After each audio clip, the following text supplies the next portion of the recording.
Good evening, ladies and gentlemen, and Merry Christmas. Welcome to the first episode of The Lone Crow Reads. I'll be your narrator, Douglas Mackay. This will be where I feature horror literature and stories of all kinds.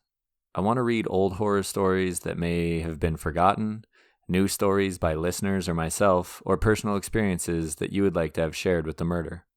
Today, I'll be reading a story written in 1863 by Charlotte Riddell. So sit back, get comfy, and I hope you enjoy A Strange Christmas Game. It was the middle of November when we arrived at Martingale and found the place anything but romantic or pleasant.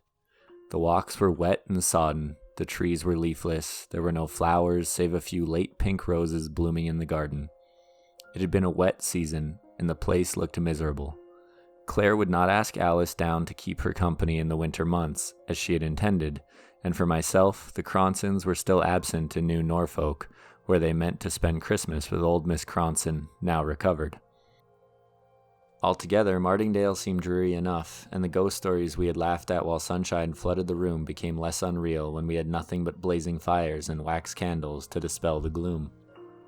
They became more real also when servant after servant left us to seek situations elsewhere, when noises grew frequent in the house, when we ourselves, Claire and I, with our own ears heard the tramp, the banging and the chattering which had been described to us. My dear reader, you doubtless are free from superstitious fancies. You pooh-pooh the existence of ghosts, and only wish you could find a haunted house in which to spend a night, which is all very brave and praiseworthy, but wait till you are left in a dreary, desolate old country mansion filled with the most unaccountable sounds, without a servant, with none save an old caretaker and his wife, who, living at the extremest end of the building, heard nothing of the tramp, bang going on at all hours of the night. At first I imagined the noises were produced by some evil-disposed persons, who wished, for purposes of their own, to keep the house uninhabited. But by degrees Claire and I came to the conclusion the visitation must be supernatural, and Martingale by consequence untenantable. Still being practical people, unlike our predecessors, not having money to live where and how we liked, we decided to watch and see whether we could trace any human influence in the matter. If not, it was agreed we were to pull down the right wing of the house and the principal staircase. For nights and nights we sat up till 2 or 3 o'clock in the morning, Claire engaged in needlework, I reading, with a revolver lying on the table beside me. But nothing, neither sound nor appearance rewarded our vigil. This confirmed my first ideas that the sounds were not supernatural, but just to test the matter I determined on Christmas Eve, the anniversary of Mr. Jeremy Lester's disappearance, to keep watch myself in the red bedchamber. Even to Claire I never mentioned my intention. About 10, tired out with our previous vigils, we each retired to rest. Somewhat ostentatiously, perhaps, I noisily shut the door of my room, and when I opened it half an hour afterwards, no mouse could have pursued its way along the corridor with greater silence and caution than myself. Quite in the dark, I sat in the red room. For over an hour I might as well have been in my grave for anything I could see in the apartment. But at the end of that time the moon rose and cast strange lights across the floor and upon the wall of the haunted chamber. Hitherto I kept my watch opposite the window. Now I changed my place to a corner near the door, where I was shaded from observation by the heavy hangings of the bed and an antique wardrobe. Still I sat on, but still no sound broke the silence. I was weary with many nights watching, and tired of my solitary vigil. I dropped at last into a slumber, from which I awakened by hearing the door softly open. "John," said my sister, almost in a whisper. "John, are you here?" "Yes, Claire," I answered. "But what are you doing up at this hour?" "Come downstairs," she replied. "They are in the oak parlor." I did not need any explanation as to whom she meant, but crept downstairs after her, warned by an uplifted hand of the necessity for silence and caution. By the open door of the oak parlor she paused, and we both looked in. There was the room we left in darkness overnight, with a bright wood fire blazing on the hearth, candles on the chimney-piece, and small table pulled out from its accustomed corner, and 2 men seated beside it, playing at cribbage. We could see the face of the younger player. It was that of a man about 25, of a man who had lived hard and wickedly, who had wasted his substance and his health, who had been, while in the flesh, Jeremy Lester. It would be difficult for me to say how I knew this, how in a moment I identified the features of the player with those of a man who had been missing for 41 years that very night. He was dressed in the costume of a bygone period. His hair was powdered, and round his wrists were ruffles of lace.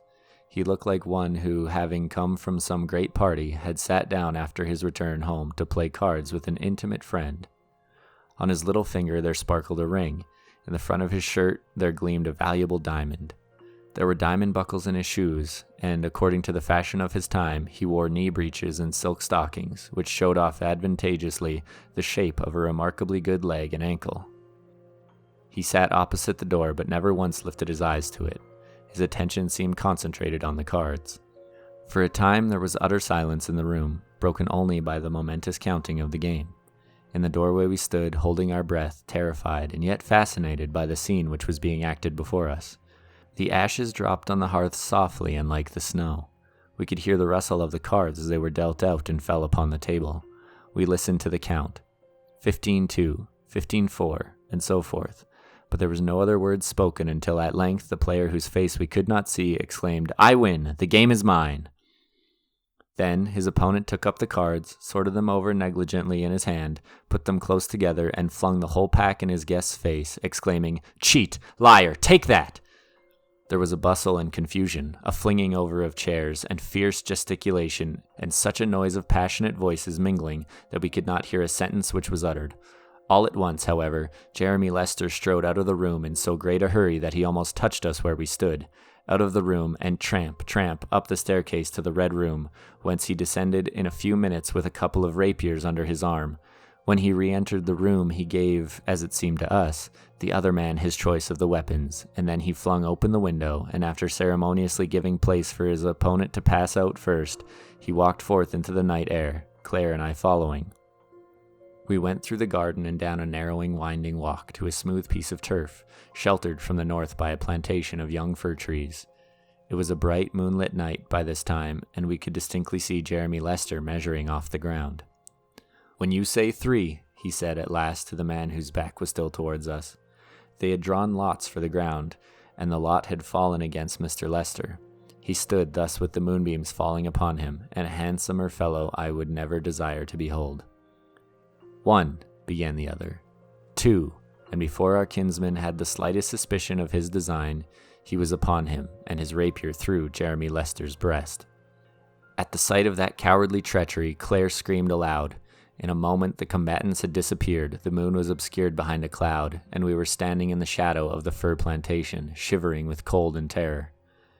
But we knew at last what had become of the late owner of Martingale, that he had fallen, not in fair fight, but foully murdered by a false friend.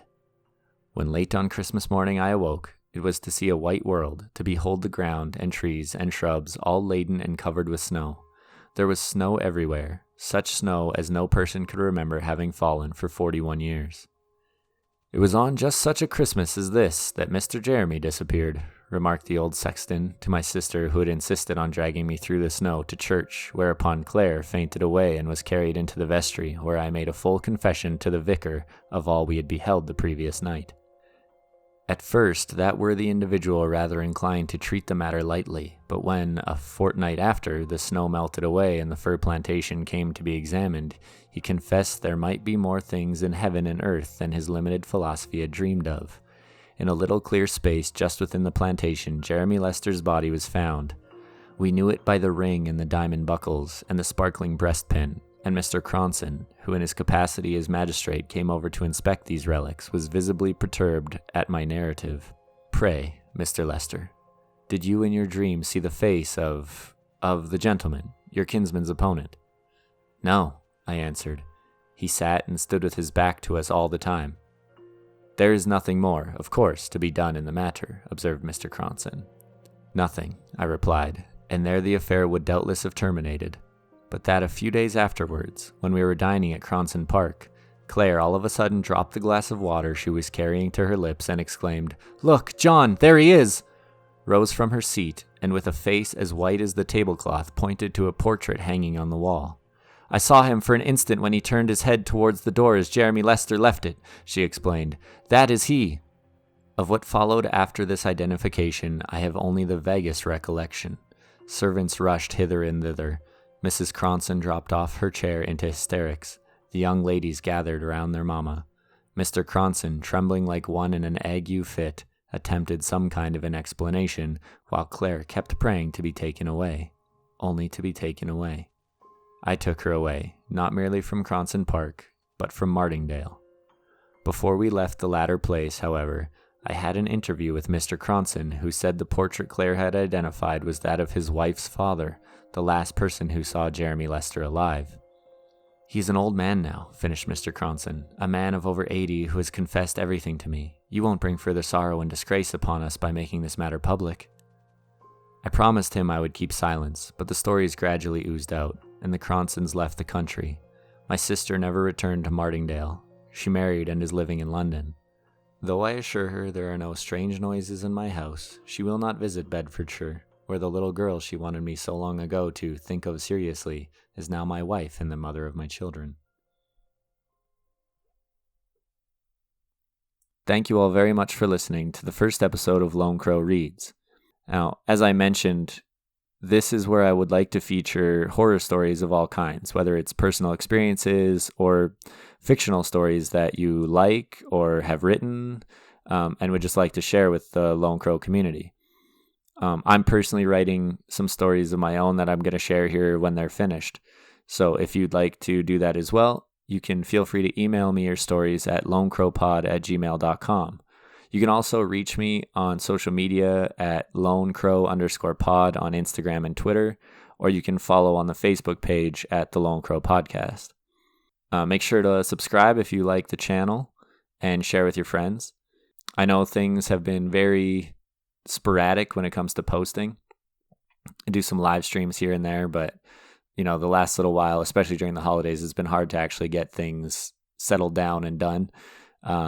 The podcast will be continuing, but it is going to be a little more random as it has been for the last little while.